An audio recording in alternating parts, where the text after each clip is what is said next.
Hey, thank you for joining me. I could not be more excited to share this with you.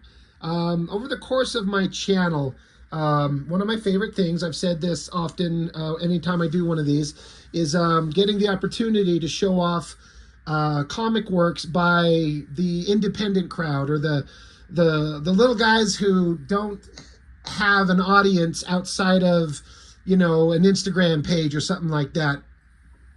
But people who make a comic and are trying to get it seen.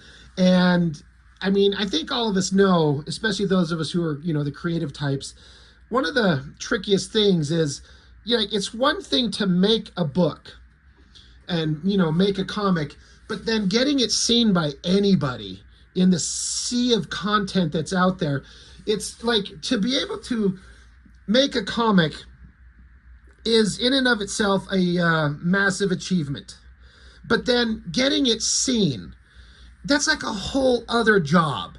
You got to build an audience, you got to make friends and get word of mouth out there. And how do you do it? I don't know. I know that I don't know what I would be doing for my own personal works if it wasn't for just the random chance that I started a YouTube channel just out of the blue 2 years ago.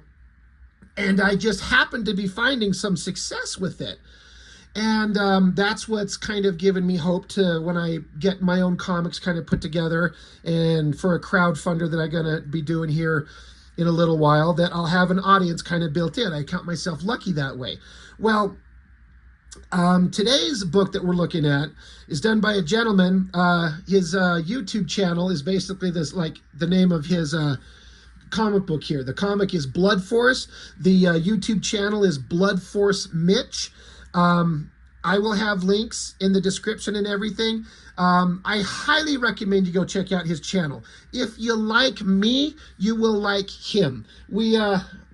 Just yesterday, we both did a live stream together. We did one a year ago. And we just kind of talk and draw and do art, but our channels are very similar. We're roughly the same age.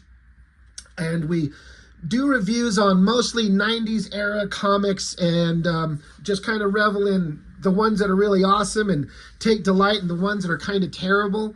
And then we're also both artists making our own books. And I've watched him through his Instagram page and his live streams as he's worked on this comic series for quite a while. And I've periodically asked Mitch, I'm like, hey, dude, when are you going to get this printed up? I can't wait to see this. Because I am legitimately, was always legitimately interested in, like, wanting to see it. And he's kind of like, was unsure what his kind of method was going to be, what his plans were. It's kind of up in the air. I get it. But I kind of bugged him again recently. Hey, man, when we get to see your book? And so he sent me PDFs of the first 4 issues. He's got 4 done. And he's working on number 5. I think he said he's pretty close to being done with number 5. And roughly speaking, number 6 will be the end of the first story arc. And so my whole point that I'm getting at is getting the chance to show off these independent works by anybody is always a joy. This one might be, right now, I'm going to have to say there's no might be about it. This is my favorite out of all the independent books that have been sent to me. And I've been sent some good stuff. The one that's the most kind of closest to it, I've reviewed the first 2 issues of Saul Haberfield's Beyond the Void. Saul, where's issue 3? Come on, my brother.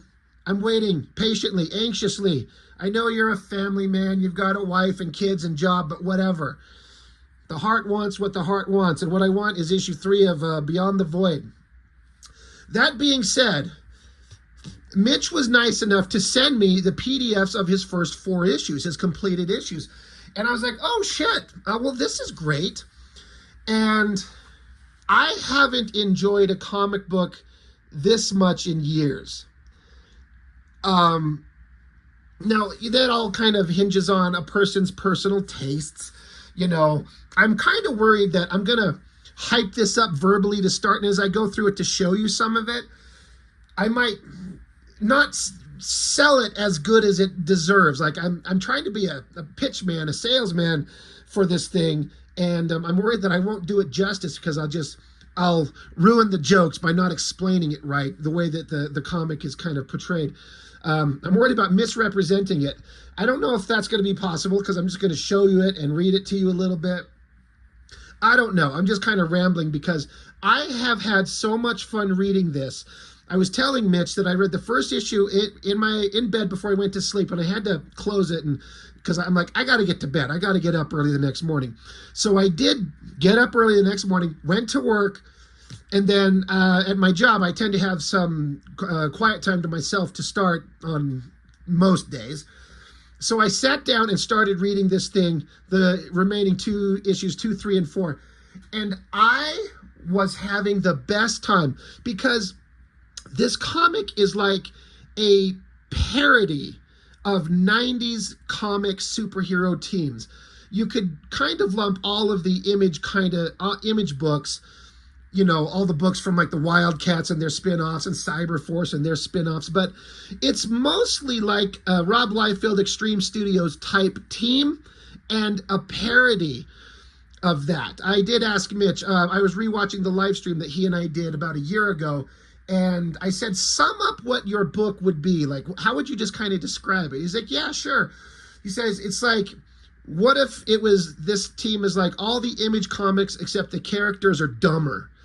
And I laughed. I'm like, dude, sold. And so again, a year later, I finally got to read it. And it's this really fascinating kind of combination of, again, it's parody, like comedy is written into this thing to kind of poke fun at and make fun of and rib on the ridiculous nature of some of these old school comics. Like, you gotta be honest, some of them are just so stupid. I talk about that all the time in all the books that I cover, where everyone was creating these things as if they're like serious works of fiction.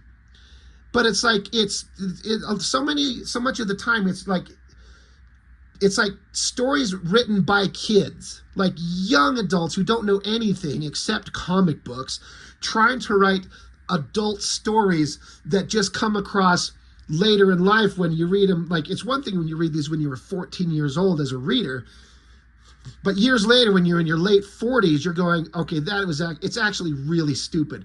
Well, Mitch has taken that whole concept and just made a funny parody of it, but it's also balanced out by being awesome action shots where he takes every opportunity to draw the cool shit the way the other artist would, have great character designs, actually funny character moments, and big awesome action scenes, but also the humor. And I gotta say, he got me laughing to the point where I literally had tears in my eyes like 4 or 5 different times, not just once or twice, but several times.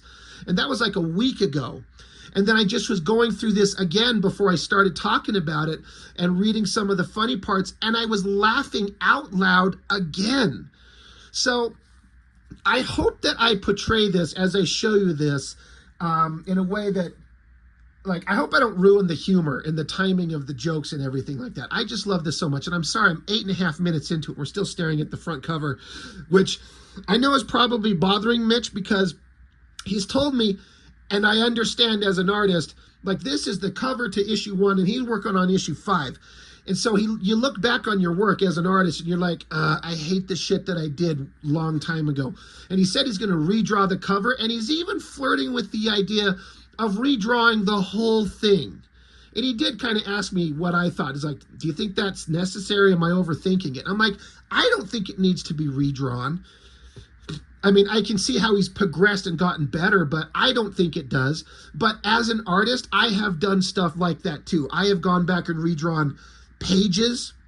There was one page in one of my fan comics that I did where I redrew the same splash page 5 times because I just couldn't get it right. So, Mitch, I get it. Whatever you decide to do, I'm sure it's going to be awesome. Okay, we've got to get into the book. So, Blood Force. Instantly, it's awesome. I love how the logo is like a sword starting here, and then out the other end of it, it's like the barrel of an AK-47. It's brilliant. And then Blood Force, it's like Young Blood and X-Force. I think he was saying, like, he needed a ridiculous, over-the-top 90s name, sort of like Blood Force. But then I think he said, like, well, fucking, you know, like, why not just call it Blood Force? Why not? So you got the cover. And so you got your team of kind of stereotypical-ish 90s era characters. A big, strong guy, a bunch of straps and shoulder pads, an angry, violent guy shooting guns, a tech guy, and a guy with like long hair and blades, a guy up here flying with flames, and the hot girl with the big tits. Like, that's a team. So I also have to shout out that I don't like looking at comics on an iPad. I don't like reading comics digitally. It just bugs me. I don't like it, but this is the only way that this thing exists right now. So we're going for it. And I can't decide if having it sideways or vertical, you know, I wanted to be able to bring the art up close. So we'll just see how it goes. But we just start out with like a situation to kind of set the story in motion. God, I'm still trying to, how do I want to adjust this here? Yes, I guess that's close enough. You get a guy, you know, big sciencey helmet. He's like, Commander. He's like, what is it, Jenkins?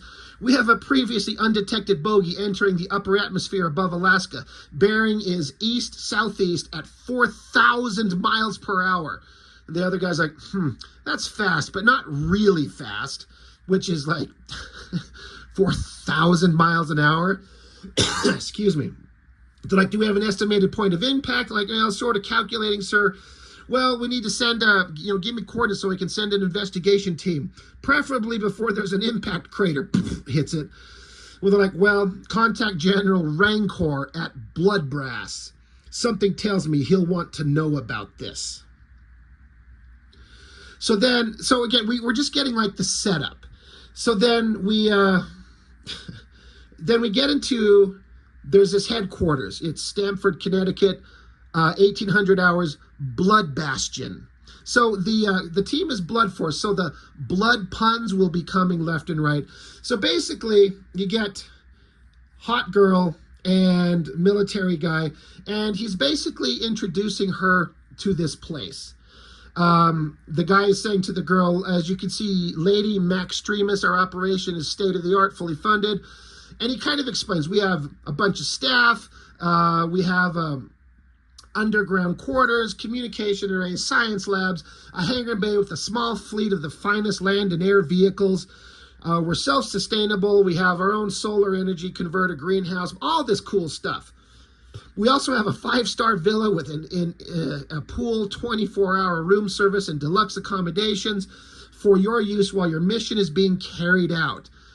She's like, I appreciate the effort being put forth. Do forgive me if I appear unimpressed, General Rancor. She says, bear in mind that we Maxtredians have advanced centuries beyond what you humans have accomplished. So she's an alien, and she's, being befriended by the humans. So they continue walking through, and the guy's basically trying to, like, sell her on the idea of, like, we've got this base, and we've got a team.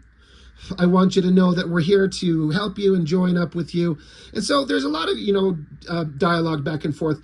I'm not going to read everything to you because I want you guys to go join up Blood Force Mitch's YouTube page, his Patreon, his Instagram. Go follow all his stuff and get a chance to read these on your own. So I actually really like this panel too, where, they're going into like an elevator. So kind of the casual nature of him, like using like a thumbprint button pushing action to open up the elevator. It looks really good, but he's like, all right, I'm going to take you down to the, meet the team, the hazard sector. And so then we get this big, awesome, like double page spread. Got to zoom out a little bit. And again, this is all kind of stereotypical stuff. Anytime you have a big super team, we have to show them in the like training room, right?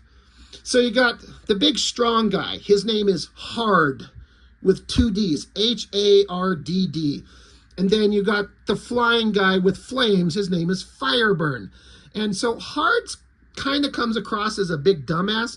And Fireburn comes across, like, he's always using fire puns.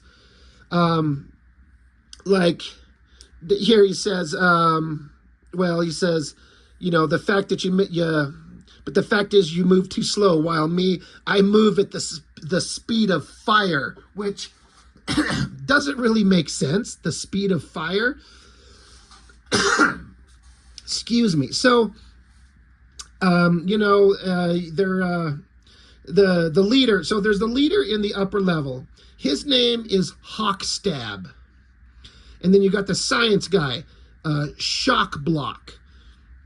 And so they kind of do your kind of standard team introductions, and you know, they're taking the opportunity to tell the story to let you know who these people are. Mitch I told him that he's got a really kind of natural way of writing dialogue and doling out information that lets you understand character and motivation. He's actually really good at it. And, you know, me just kind of zipping by it and just kind of saying that, oh, they're kind of just introducing each other, kind of sounds like, well, this is just like a standard comic.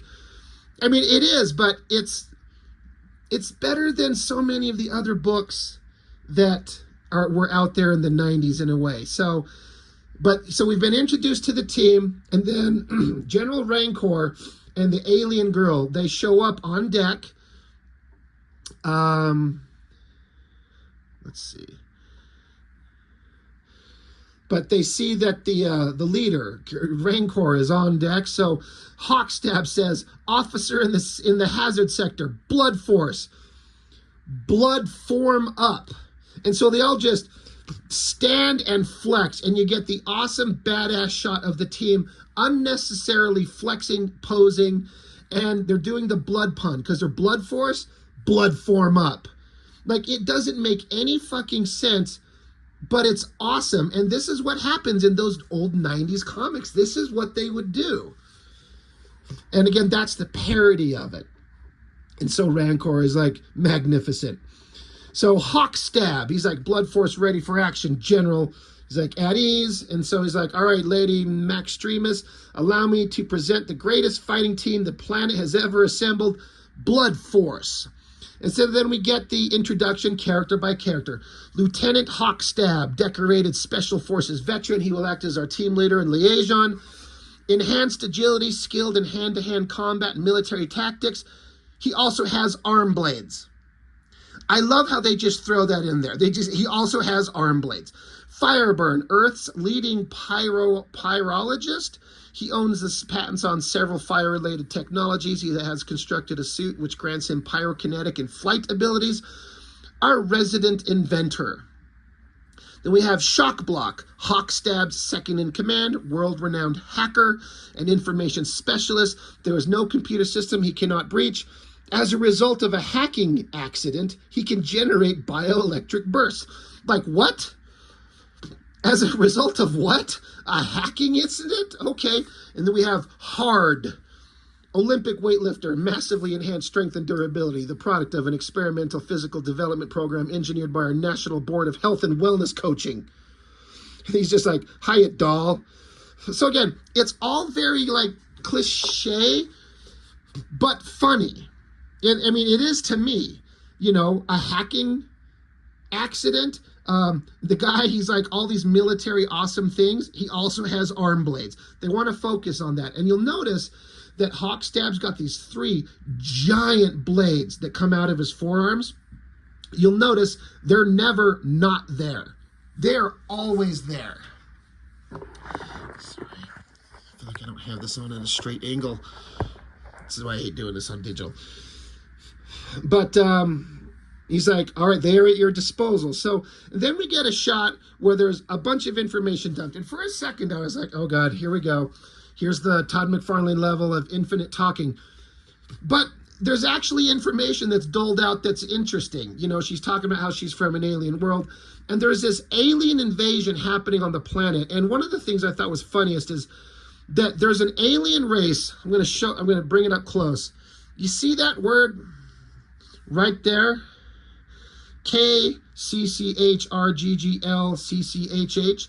That's what the aliens are called. So it's like the Klurg. Now, Mitch says he just calls them the Klurgs. but that's how it's kind of written out. And he's like, Clerks isn't even close to what that would say, but it's just what he calls them. And so that makes me laugh. The alien race, it just sounds like somebody hawking up phlegm from their throat. The Clerk. So she's like, they're here, they're infiltrating your planet. Her species has been hunted for decades. We've pursued him here, etc., etc. So we're teaming up with the BLOODFORCE team. They're like, okay, well, great. So after all that information dump, shock block, he's like, did you get all of that hard? And he's like, think so. Means we're gonna pound some aliens, right? And so shock block says, maybe not the way you mean. And the fire guy says, flame-tastic. So, you know, the flame puns. And then the leader, the military leader, the Rancor guy, he's like unnecessarily a fucking jerk off. Always like berating the leader. I wanted full attendance. Where is the one? We're missing a member of the team. He's like, we're down a man. Hawkstab's like, yes, sir. I advised him. He's like, you advised someone when someone needs help making a mixtape. When you're relaying my orders, you are delivering the word of God from on high. Is there any part of you that doesn't understand, Lieutenant? No, sir. Bullshit. I can't hear you. Sir, no, sir. So then Rancor says, you will carry out my orders and keep this team in line, or by God, I'll find someone else with arm blades who can. As you were. Dude, I laughed out loud so hard at that. I will find someone else with arm blades who can. Oh, God, I laughed so hard. So the team's kind of talking together. I got to say, Mitch, he, you know, he was telling me that he was basically saying he wasn't particularly thrilled with the art in the first two issues. Like, he was kind of goofing around a little bit and just kind of playing around. You know, this is really good stuff. Like, there's never been a moment where I couldn't follow the storytelling. It's clear, it's dynamic, it's interesting. He does great backgrounds. Like, all the shots are there, all the lighting and the muscles, and it's just like this book could be printed by Extreme Studios in the 90s, and they'd be lucky to have it. So they're actually wondering, well, where's the one other member of our team? Because if you remember on the cover, there was the violent guy up front with the guns, and he's not there. He was supposed to be there to have be part of the meeting, meeting the alien girl. So shock blocks, he's like, well, I'm going to go track him down. I'll prep the Bloodbird. So, of course, they have an X-Jet like every team does. And he's like, I'll prep the jet to go find him. And Hawkstab's like, no, I ate crow last time we took it for a spin. Unnecessary expenditure. Apparently that thing costs a bundle to refuel and maintain. New mandate is this to be used for full complement missions only. And so Shockblock's like, it makes it a little tougher to find a dude on a rooftop when I'm not flying. So Hawkstab says, I didn't ask for excuses, Shock. I'm demanding results. Now hop to it. He's like, yes, sir. So they got to go find the one missing member of their team. And then this is where we get into, here's the other guy. I remember looking at this going, damn, great overhead view, great perspective, great uplighting. Guy with a giant, ridiculous, fucking awesome gun. Mitch is great with these technical details. I struggle to come up with that stuff. Like, I just can't make it up, and Mitch is great. Now, this guy, he's kind of like every grim and gritty, like a Punisher character, like a Punisher or a Ghost Rider or any of those characters that, like, sits up in the tops of buildings like a Spawn, and there's a bunch of text talking about how they're there to, you know, dispense justice. And I was like, all right, this is the character I'll probably be the least interested in, because how many times have we seen these? How do you make a character like this interesting? Well, you'll see. And so we get the text, and I like how it's all dark with white text instead of, you know, the opposite, like standard. Anytime this character, his name is Popo. And so the text is, from my, I survey the terrain, hunting for my prey. Below, the citizens of this fair city bustle to and fro, blissfully unaware of the danger that stalks their every step. Ravenous, it hungers endlessly. Merciless, it knows no pity.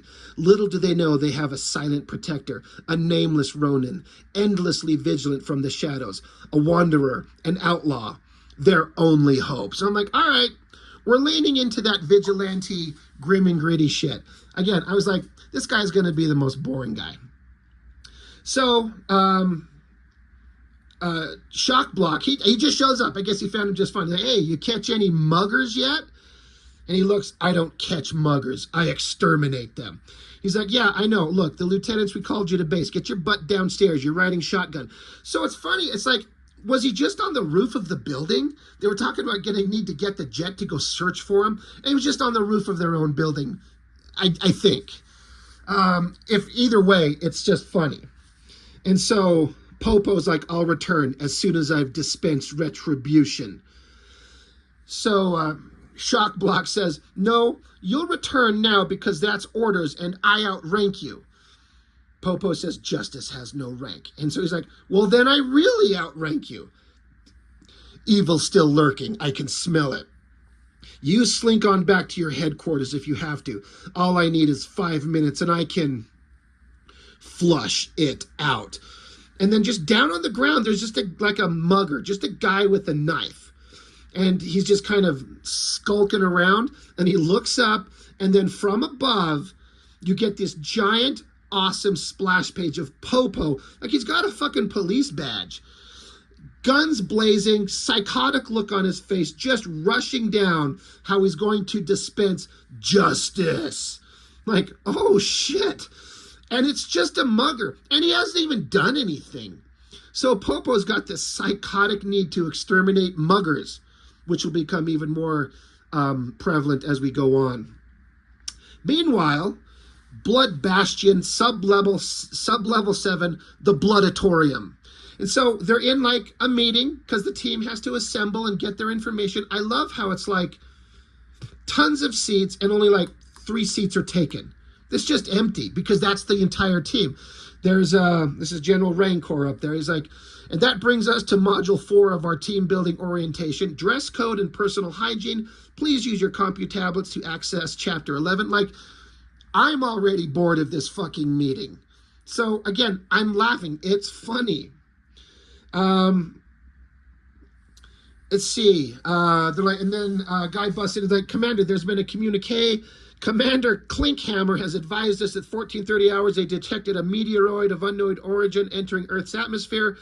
They've landed, etc., etc. We need to go investigate. And they're like, well, it can't be a coincidence if there's like aliens landing here. And she's like, no, General, the first world they conquered also had mountains. Wait, what? That's, because the landing site's a forested area in the northern Canadian mountains. And, he's like, it can't be a coincidence. She's like, no, the first world they conquered also had mountains. But this can only mean one thing. The Klurgerburger have arrived. Well, gentlemen, it looks like we're going to test your capabilities sooner than expected. We'll have a full roster present, correct? And he's like, yes, sir. I've received word that Shock Block and Popo are returning to base as we speak. So maybe he wasn't just on the roof of the headquarters, but that's not the point.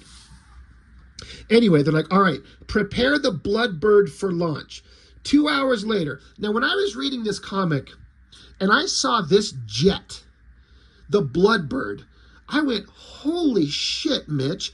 That is one of the coolest jets I've ever seen. Because again, every one of these super teams has a jet that comes up from underneath the basketball court or some shit, right? The X-Men have it, Cyberforce has it, Wildcats has it, Youngbloods has it. Everyone has it because your team has to get somewhere, right? They can either teleport or they can have a jet. And of course, if we're going to go for the cliche, you got the jet. But Mitch drew the holy ever-loving fucking shit out of that thing. I loved that so much. All the technological detail. I was saying recently in a I can't remember. It was some Wildstorm book. Fantastic Four, actually, basically the same. That Jim Lee was drawing, and these like weird ass jets that the Fantastic Four were flying around in that Heroes Reborn Jim Lee thing, and the technological design of that vehicle looked weird but so complicated. I was thinking, man, if I was an artist that had to pick up after Jim Lee and draw that goddamn jet, I'd be so pissed because it's so complicated. And that's the same thing here. The difference is that Mitch's looks awesome as hell. That thing is so badass, like so good. And then, so they're like, all right, we're approaching the coordinates, hawk stab, 2 minutes to landing. Resend a request for a rendezvous, acknowledged. And now they're inside the jet. God, I feel like I don't need to do this every time.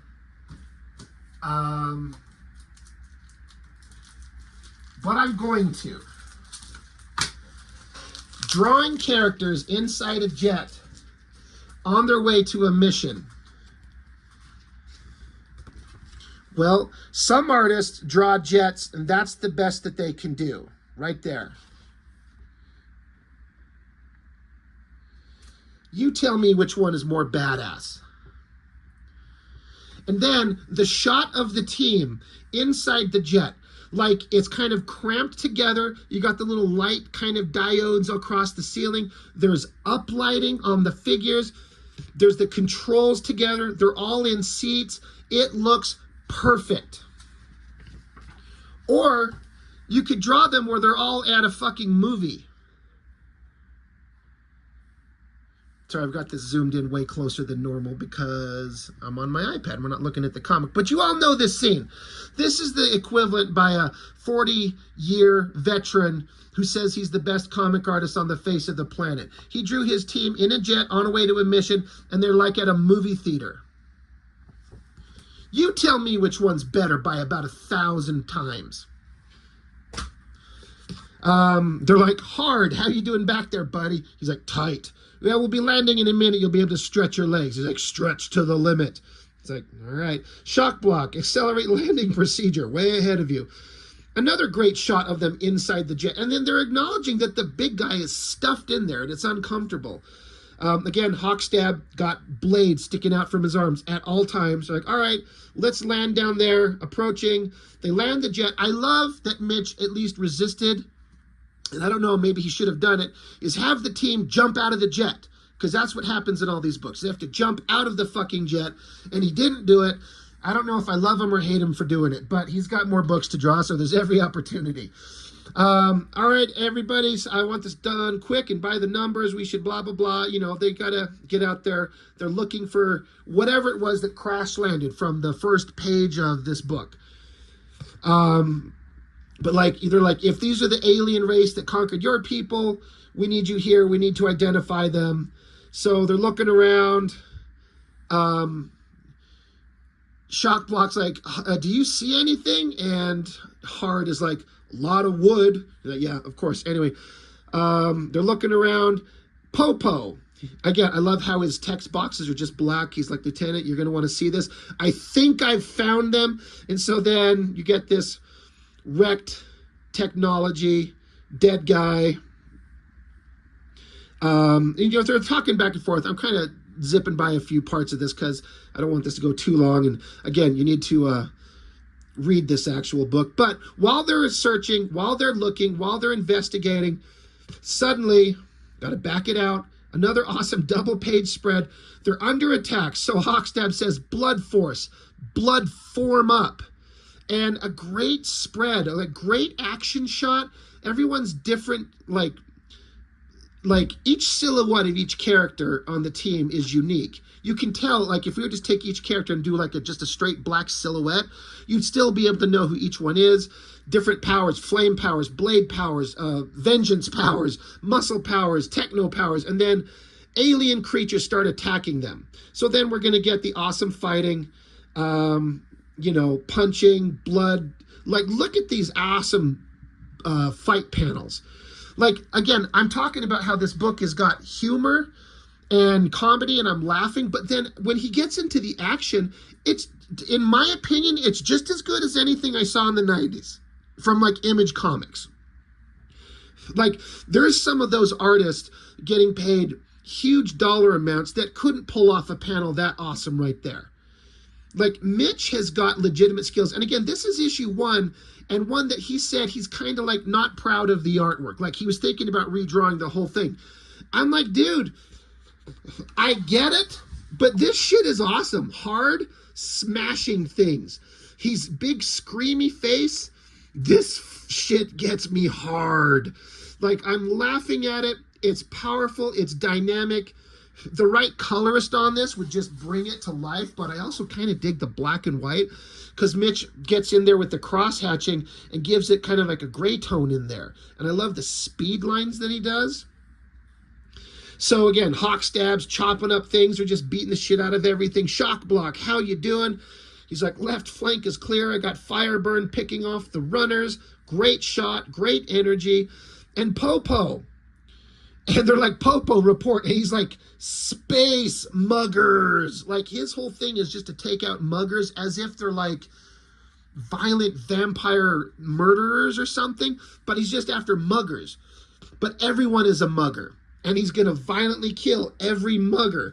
And so somebody's like, that's the spirit, probably. Like, dude, I laughed out loud at that. I love the kind of the blurry nature of the hand with the gun right there.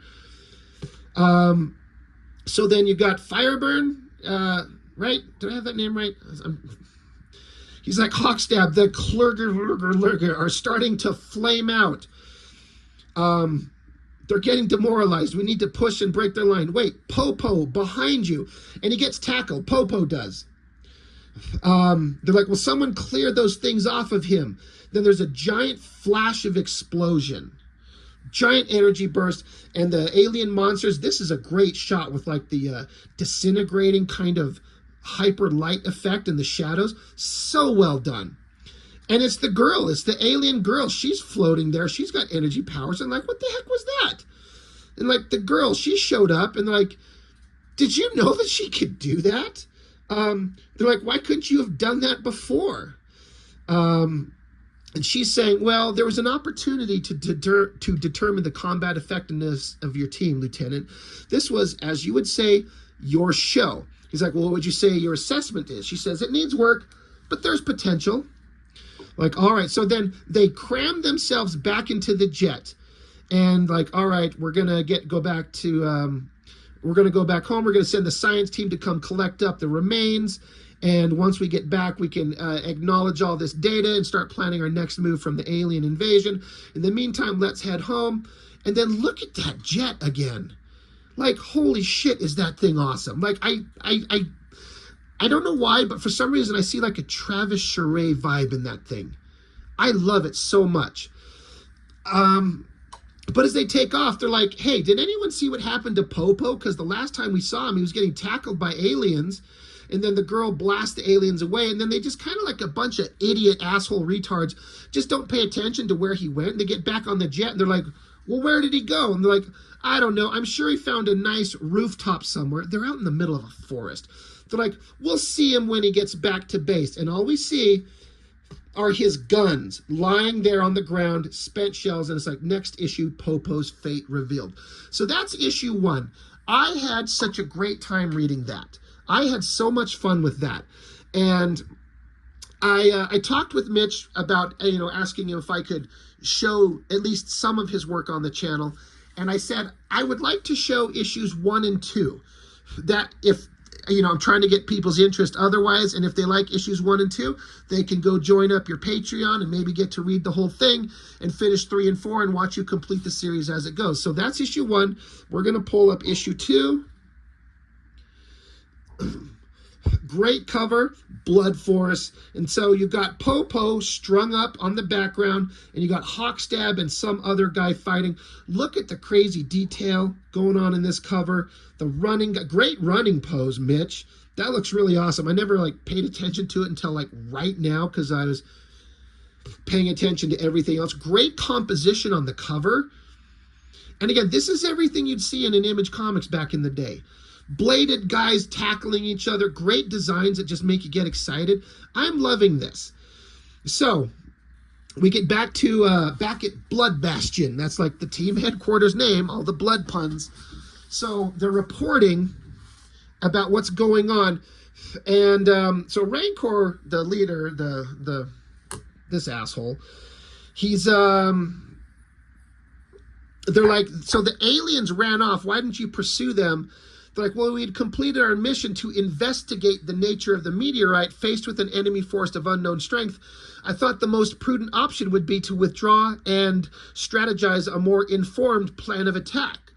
And so Rancor's like, prudent? He's like, yes, sir. So Rancor grabs this little remote from his desk, it looks like, and points it at the wall to like what I'm guessing is a TV screen. Pushes a button, brings up a shot of the team, and he's like, Lieutenant, name this unit for me. So Hawkstab is like, Blood Force, sir. Rancor says, I didn't quite catch that. It sounds like you said Prudent Force. Was that what I heard? No, sir. Blood Force, sir. He says, correct. Fraggin' Blood Force. We had an opportunity to send a message. That message should have been, get the hell off our planet. Instead, it was, attack us and we will run away. And he throws the papers on the desk like he's disgusted with them. In future, when you are on mission time, I want you to remember that you are not you are not the super de duper best friends club. You are Blood Force. And if you are unsure how to proceed, if you feel that that situation requires a more nuanced approach, if a mission appears to be in danger of resolving itself peacefully, you Blood Force it. Am I understood? I'm like, holy shit, that's great. If you're not the super duper friends, if you're not sure what to do, if you think a situation is going to resolve itself peacefully, you Blood Force it. Do you understand, sir? Yes, sir. So they talk about the girl, how she's got laser hands, and you know, the humans are supposed to be protecting her, but they're like, well, if she gets involved in our fights, we can't protect her, so we got to let her know that we can't guarantee her safety. Meanwhile, they're like, what the hell happened to Popo?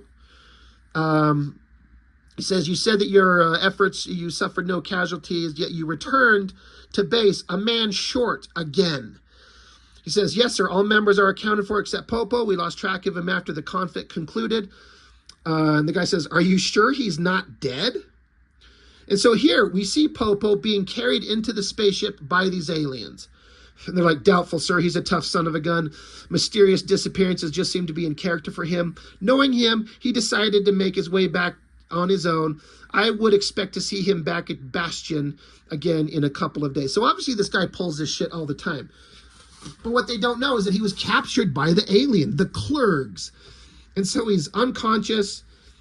And then we get the inner monologue thoughts of Popo. He says, I awaken in enemy territory. Immediately, my mind flashes back to the battle. Space muggers. I always suspected. Have to move quickly. Get started on my escape before they can get their hands on my wallet. And you see an alien hand holding his wallet.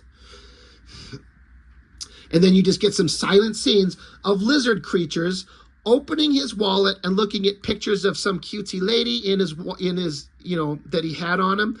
And they like rip it out and keep it. And Popo, angry face, he's like, my wallet. So he freaks out, he strains, he screams, he snaps his ass free of his restraints. The alien's like, oh shit. And so Popo jumps free. And, you know, the text says, it's funny how the jungle works sometimes. I love this shot of this blurry, repeating, pounding fist with the hand here and then like the shots of it in a blurry motion there. Mitch, that stuff looks so good. That's so well done. Like, I feel like I've seen that kind of done somewhere before, but I can't place it. I've never even conceived of that. And it looks great. But he's beating the shit out of the aliens. He's breathing hard. And Popo continues. It's funny how the jungle works sometimes. Sometimes a renegade grizzly gets so focused on his fuzzy vengeance, he can't see the taser forest for the punch-in-the-face trees. I guess that's what they call irony. So he gets tasered from behind by more aliens, and he's knocked out. Back at the Blood Bastion with the team, you know, they're like, stashing alien technology, and hey guys, that was a good fight.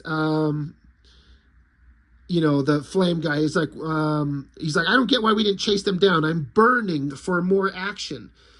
They're like, hold on, don't worry. We're going to get this information analyzed, and we'll get another chance. And Hard, he's like, had a plan, track down aliens, take them to Pound Town. And then Hawkstab walks in. He's like, got that right, Hard. Next time we see those aliens, you go straight at them. No strategy needed. Because he's basically telling him what General Rancor wants him to do. Next time you see the aliens, just murder him. So they're like, hey, Hawkstab, where you going? He's like, I need to discuss OPSEC with the delegate, meaning the girl. And so Flame Guy, he's like, what's OPSEC? And Shock Block says, operational security. He's like, I don't know what that is. He's like, then it's working. So he calls him an ash hole. The flame puns, I'm telling you. This was another one of my favorite scenes. So Hawkstab is going to go talk to the hot alien girl. And so he's walking down the hallway, and he's having these conversations with himself about the best way to engage in conversation with her so he doesn't come across like a dumbass. Like, most dudes can probably relate to this. He's like, yeah, so that was a pretty wild fight, a pretty crazy fight, right? Yeah, really gets your... Hey, so I was wondering maybe if you're not too busy sometime, maybe...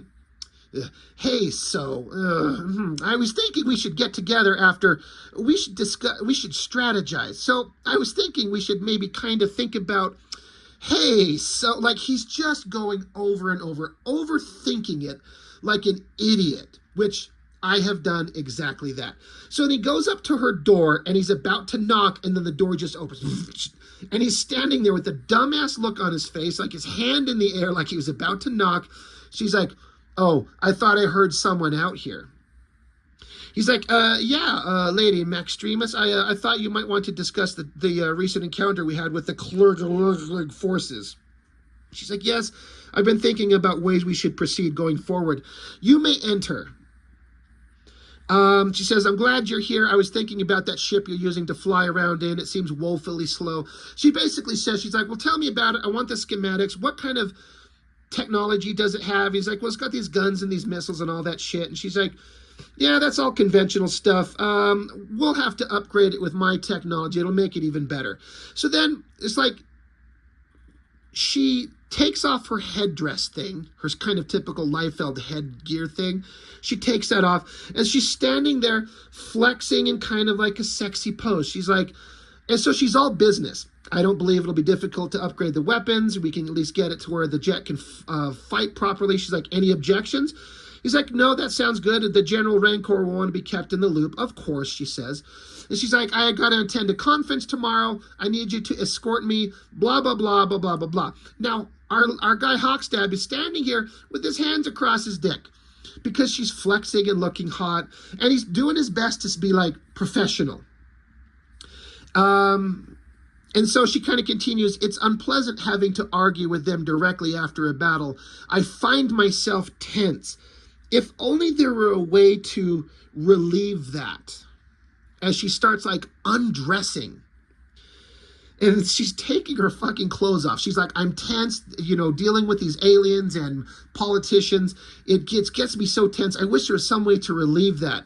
She's like, oh, well, can't be helped. I'm going to bathe. You'll see yourself out, Lieutenant. And he's again standing there with his hands across his junk. And he just kind of salutes. He's like, yep, see you at the thing. Now we get back to Popo on the alien ship. Now, I have to say, I have enjoyed every component of this book. But this scene and the subsequent payoff is so far my favorite thing in the entire book. I should say also, like, Mitch let me have the first 4 issues. I'm only showing you the first 2 because, again, I want you, if you're interested, to go follow him. But Popo, they had him strapped to a table, but in his own fit of rage, he got himself up and beat to death some aliens. So now he's strapped into this, like, technological wheel of pain or something. And so it's his, it says, meanwhile, on the clerk ship, now, we see aliens speak, like in comic book kind of understanding. You got this thicker border, which means that it's a different voice. It's not a human voice. It's someone different. And it's in kind of parentheses. So that's implying that they're speaking an alien language that Popo or anybody else won't understand, but we read it in English so we, the reader, know what's going on. But the idea is that it's an alien language, like Cleon. They're like, talk back, talk back. So it says, it awakens, captain, and the captain is spelled K''APTIN. So, captain, it awakens. Reinspect the manacles, corporal spelled K'Orpral. It became violent with little provocation last time. Doctor spelled D''OKTER. Dr. Grickle, have you prepared the replicator? Am I reading that right? The replicator. And they're like, it's formatting at the moment. We can do this without speaking to it if you wish. It'll just take more time. So I have to point out, to start, the whole setup to this scene is that these aliens are well-spoken and they're very intelligent. They're not mindless, dumb lizards. They're like, but they're trying to do a duplicator, a replicator. They're like, what's the probability of successful duplication? And they say, Quarpty twing point zeeb, Clapton. So I'm like, oh my God. Instead of like 24.7%, it's alien speak. It's like Quarpty twing point zeeb. Again, I laughed out loud. It's simple, but I laughed. So the alien leader's like, I don't like those odds. Interrogation first, I think. No reason not to follow procedure. Great art, great shadows and lighting, great alien scaly kind of creatures. So they're getting up front, in front of Popo, and they're like, set the translator to diplomatic and activate. We may as well start this civilly. So he's done speaking in alien language because now they got the translator on so they can speak to the human. So that's what's going on here. He says, greetings, human male. My apologies for your current conditions. We could not risk a conventional cell due to your previous outburst. In the event we are able to reach an accord, we will find you more comfortable accommodations. While our goal is to reach a compromise, in truth, your cooperation is not of vital import. As we speak, our illustrious Dr. Gribbelachflick readies the replicator with which we will construct a perfect simulacrum, like a simulation, but a simulacrum of your personage. This duplicate would be compelled to our will, of course, and so it will relay all pertinent information without, trying to lie to them. However, in the interest of good faith and expediency, we wish to offer you this opportunity to volunteer said information. We have need of a source that operates from within your organization, and if you've a sense of self-interest, we could see fit to allow you to labor in our service, retaining most of your faculties. This is a tactic which we have used many times before, carried out by countless agents on many worlds, reaping undreamt of rewards. If you refuse our generous offer, we will yet obtain the intelligence we seek, though you may regret your impetuousness. While it is not our preferred strategy, we are not adverse to using more unpleasant coercive methods. What say you? So they're using a lot of big words and eloquent speak and offering an easy way out. What say you, human? And so Popo says, you give me my wallet back, you space-grubbing pukes, or I'll kick your ass right in the teeth. And so the lizard guy who is speaking to him just like looks off to the side, like, he's like, what? And he's like, I beg your pardon, I did not comprehend your response. That shit made me laugh. How he just, it is so well drawn. I love these lizard monster creatures. He just looks off to the side. What? I did not comprehend your response. And so Popo says, you heard me. Go talk your fancy slop to someone who gives a good goddamn. So the lizard looks back to his his co-workers. He's like, is the translator working correctly? The lizard guy says, I thought so. The words sound right, but the syntax isn't even close. They're like, I may have been too optimistic. Reduce the setting to basic. No, way more basic. Lowest setting. Prioritize baseline understanding over diplomacy. So they're like, dumb it down. So we have to communicate with this idiot. So dumb it down to, baseline understanding. So they push a button, boop. Translator parameters updating now. So now the lizard speaks again, and the translator is speaking, and it's like, Grog, human, you talk now. Tell Krlik what Maxtremus is plan. I laughed out loud so hard because now they're just like mindless, stupid lizards spewing nonsense because you have to dumb it down to talk to this idiot Popo. I laughed so hard at that joke. Human, you talk now. Popo says, I don't know what a Maximus is. Does it have a moonroof? The lizard says, you know play. We know you work Maxtremus. Lady with fly, shoot Gracchus. Like he's trying to explain what Lady Maxtremus is. Lady with fly, shoot Grox. Popo says, I don't even know no grok, lady. Even if I did, I wouldn't tell you spit. So then the lizard creature's holding like this staff device in front of him, and it says, human no talk, human get hurt stick. Popo says, you stick your hurt stick where your ass don't shine, monkey. So that lizard's like, grah, stubborn, and stabs him with the hurt stick.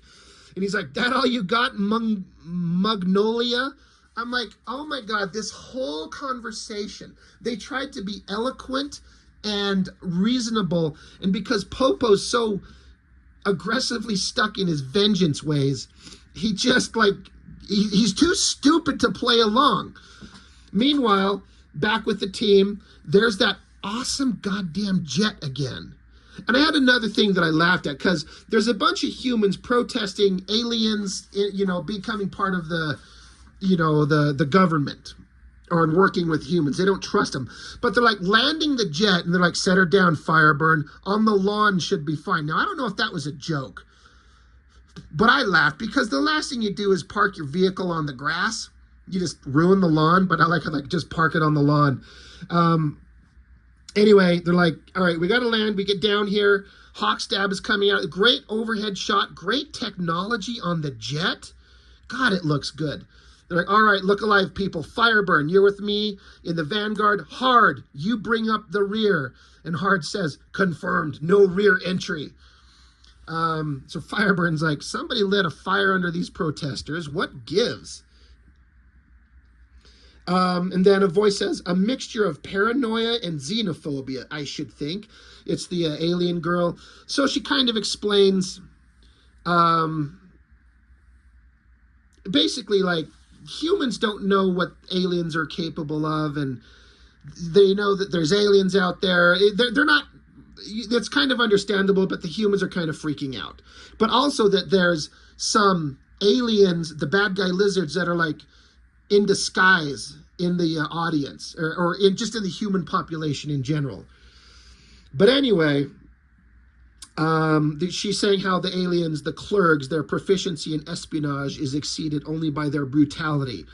Like, all right, keep your eyes peeled, Fireburn. If this crowd gets ugly, we won't have much room to maneuver. But then you hear a voice yell, Maxtremus. So again, we get the awesome shot of the team, tilted angle, flexing, looking awesome. Who's out there?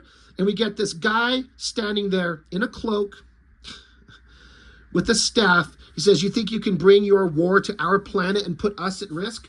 We're not pawns in your intergalactic game of Twister. So then you get this awesome shot of this awesome looking, very 90s looking, like ridiculous superpowered asshole with the face mask and the hair and the staff and the outfit.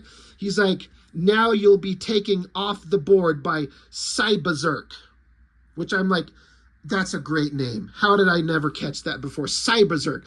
So then Mitch takes the opportunity to draw all this awesome shit. This is stuff you see in an Extreme Studios book all the time, right? But this is so much better. You get the screamy, awesome face. That is such a great screamy face. He says, I don't know who you are, mister, but if you want to get through us, you'll have to go through us. blood force. Let's do some blood work. I'm like, okay, every bit of that dialogue is perfect. If you want to get through us, you'll have to go through us. Like, it's so fucking stupid. Blood force, let's do some blood work. And of course, you get the awesome giant shot of everyone rushing into battle. Look at that shot right there as Cyberberserk does the kick across Hawkstab's face. Bam. He says, work on this, traitor. That is awesome. Look at the energy and power in that. Like, my ass is inspired here. Along comes Hard, leaping through the air, coming down at the guys. And then it's like the ominous shadow of Hard over them. You know, Hawkstab is like, oh, Christ, he's got to get out of the way. Slams down. Look at this kind of like blurry motion effect that Mitch did on the big guy slamming down. That looks really cool. Cyberberserk like leaps over him and says, your punching tricks won't work on me, Benedict Arnie. So, of course, you got to have like the cheesy one-liners. He blasts Hard, says, you're going to have to try harder than that to catch me, big fella. So Fireburn's coming in the distance and grabs onto him. He says, time to turn up the heat. Cyberberserk says, you think I can't kill you from here? And they're like, and Fireburn says, you'll kill us both if you don't simmer down. So now they're kind of like flailing through the air. And they're like, stop it. And like, no, you stop it. Like a bunch of fucking children. And I love this shot as they kind of like flail through the air, crash onto the ground. And so now I get this awesome shot. Fireburn on the ground, Cyberberserk standing over him. Great shot, great, awesome outfit. He's like, you thought you were the fire marshal, but there's only room for one sheriff in this town. And then, so the girl, off in the distance, she's like, I have no quarrel with you, human. And he's like, well, I've got enough quarrel for the both of us. Now you will know the wrath of Cyberberserk. She says, if I must, yet first, I fear my employee has matters that require your attention. He's like, what? And then boom, Hard. Smash, like, goddamn, look at that giant shot. That is so badass. That is as good as anything that anybody in Rob Liefeld Studios ever produced. Like, the musculature, he's flexing, he's twisting, there's veins, there's muscles, there's energy, there's power. And then I love how he, like, kind of like cartoonishly twisted the jaw of the guy as he's getting impacted there. The hair's flailing, the arm flexing. I love the feet coming down, breaking the border. That is some badass shit right there. Perfect. Sends Cyberberserk into the wall, smashing into it. And so then he's pulling himself out of the cracked wall. He's like, you think that's enough to put me down? If that's what you think, then you don't know the first thing about wait, what? And then through a reflection on, I guess, one of his eyes, you see Hawkstab jumping down, kicks him in the face. Great shot again. I love the techno-tentacle hair things flailing everywhere. So then Hawkstab, again, another gritty-faced kind of like standard Liefeld thing, but a standard 90s comics everything. You know, guy with gritted teeth. He says, I don't know what your game is, cyber jerk. And Cyberberserk says, oh, how did I miss that? Like, he didn't like miss, like, he could, that's an easy way to like make fun of his name, call him cyber jerk. Hawkstab says, you're going to start talking now, and you're going to start talking, and you're going to do it now, or you're going to find out why my name and your life both end in stab. I'm like, oh, it's so good. It's so perfect. So Cyberberserk, he starts giving it up. He's like, look, man, it was just a job. I was hired to attack Maxtremus. He's like, who hired you? He says, I never saw his face, but he had scaly skin and glowing eyes and horns. And Hawkstab says, damn it, that could be anybody. It's so funny. He's like, where'd you get the spear? He's like, that's how they paid me. He's like, they paid you with a laser spear? Hell, that could be the name of a character too. They paid you with a laser spear? He's like, it's what I would have bought anyway. Hawkstab's like, all right, I've heard enough. Fireburn, Hard. Yeah, good work. Take Cyberberserk here back to the base, process him, get him out of here. So they like drag his ass away. And they're like, all right, well, now that we've done that, we can go into the, the UN meeting here. We got to do this meeting with the politicians like we're here to do in the first place. And so they drag the guy off into the distance. And they're like, all right, that's done. Meanwhile, back with the aliens, they're like, human strong, hurt much, fake know nothing, very impress. Now human talk Maxtremus team, name, skills, plan, who team? And Popo's like, I don't know that word. And so Lizard Guy, I love that screamy face. It's so fucking good. He's like, team, people, group, no have dumber word, team. It's so great how these lizards are like, you're so fucking dumb. I don't know how else, like, just give up the information. And Popo just ain't doing it. He's like, I don't do teams. So Lizard says, now talk lies. We see you all. Big group. Kill Curler Clerk and with Maxtremus. Team leave. Tell us team. And this is one of my favorite parts. So Popo says, I've never relied on anyone else in my life. When I was a fetus, I broke out from my mother's womb. I raised myself on the swamps of Ohio, surviving on nothing but puma blood and pure righteous intent. I learned my tradecraft on the street, every street.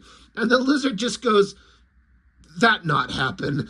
Dude, I had to put my phone down. I was at work reading this on my phone. I set it down and I laughed with tears in my eyes for like 5 minutes when the lizard hears this insane vigilante bullshit.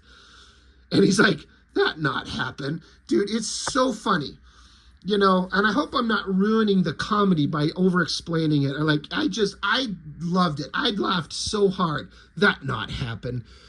So then Popo continues, when I was 3, I determined my purpose, to eradicate the Mugger horde and locate and destroy Mugger Central Command. Like, what the fuck? And the lizard guy goes, that not sense. Talk sense.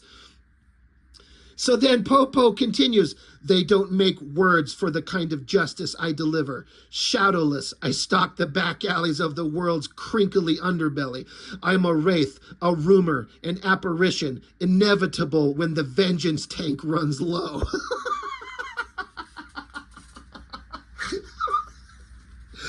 It's so good. And his insanity is causing the translator technology to start fucking exploding. They're like, Captain, talk machine bust. Go Bluey. And so Popo continues as the technology around the lizards just keeps exploding.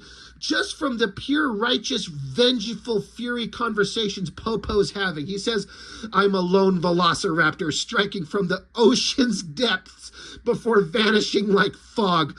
I'm an ice-cold freight train of reprisal, the spirit of full automatic. You want to know who I am? And the lizard says, that not what I say. And we get this awesome face shot splash page. And he says, I'm Popo, and you were dead meat the moment you touched my wallet. And that is the end of issue 2. Dude, this whole scene with Popo and the lizards and the diplomacy failing and the translators exploding under his sheer righteous verbal fury is one of my favorite scenes in any comic book ever, and I will remember this for the rest of my life. I just had the greatest time reading this. It was so funny. So that is issue 2. Now, again, he's got issue 3 and 4. So if you're interested in this shit, pick your happy asses up. Go subscribe to BLOODFORCE Mitch on YouTube. Go follow his Instagram page and join his Patreon and follow up on the story. Watch him create the current issues as he's working on them. And again, issues 3 and 4, I've read. You don't get to see them here. You got to go find him. They're out there. I assume he makes them available. You're like, I'm not speaking for him. I'm just telling you that I got to see it. And I had so much fun reading this comic. I want everybody else to go enjoy it too. And I want Mitch's work to get seen, because this stuff, you can tell when a man is putting in the heart and soul and everything into making this as good as they can possibly make it. And like I said, Mitch was a little, he was a little hard on himself, saying he didn't think it was the best he could do. I get it. Every artist is the same way. We all look at the stuff that we've done and gone, what was I thinking? I could do so much better now. I get it. But this shit works so well. Like, Mitch, you don't need to redraw any of this. This is perfect. This is perfect. This is all perfect. Your dialogue is flawless. Please don't change it. I mean, you could. Maybe you could come up with something better. But it works so well. And then all this fight scene between Hawkstab and Hard and Fireburn and against Cyberberserk, this shit is great. This is a comic book I would want to read. It is a comic I want to read. So I hope that he's able to follow through and maybe do a crowdfunder, print up copies. I don't know if he should release it in single floppy issues or do issues 1 and 2 together and issues 3 and 4 together and issues 5 and 6 together and have 3 volumes that are really thick and well done, or just finish issue 6 and release a graphic novel. I don't know what the solution is. All I know is I want to read it, and I want a physical copy. I'm all about having something physical in hand to hold, even if it's bullshit like this. But I'm telling you, this is 1,000 times better than this. And Liefeld made $500,000 on this fucking pointless, childish garbage. I would read this thing 1,000,000 times over before I read another issue of Liefeld's new Youngblood. There's actual characterization, there's entertainment, there's awesomeness, there's badass jets, there's screamy faces. I don't know, what more can I possibly say? If you can't tell how much I love this thing by everything I've said so far, there's nothing more I can say. It's so good. Mitch, thank you for letting me read this. And thank you for letting me share it. I hope that everyone that is part of my channel watches this. And if you're not already, because I know we do have some crossover followers, but anyone who's part of my channel, if you like my stuff, go watch Mitch's stuff. Because again, he reviews comics just the same that I do, but he makes comics, and he's made me a little nervous because I'm doing a comic right now. It's penciled. We're working on getting the inks done, but it's similar in tone in that it's a parody of 90s comics action tropes. That's combination of awesome fighting, hopefully. I mean, that's what I wanted to do. Awesome fighting scenes, ridiculous humor. I lean into the sex stuff way harder than he does. Mine's very much NC-17 in a couple of pages. But I'm kind of nervous now because this struck a balance of exactly what I kind of want to happen in mine. And I'm like, oh, well, now I know the standard I need to set to myself. This shit is great. So I don't know what more I could possibly say. It's fantastic. So please go support Blood Force Mitch. This is awesome. I love this book. I love this art and this goddamn conversation. That not happen. He's like, you're a liar. But he just keeps going and he just blows apart the aliens' technology and you end on that shit. I mean, it's so good. So, hour and 12 minutes, went a lot longer than I thought it would, and so, I don't know. I don't know if that's good or bad. I love it. Thank you, Mitch. Everyone go join his shit right now. That's all I've got. Thanks for joining me. I'll see you next time.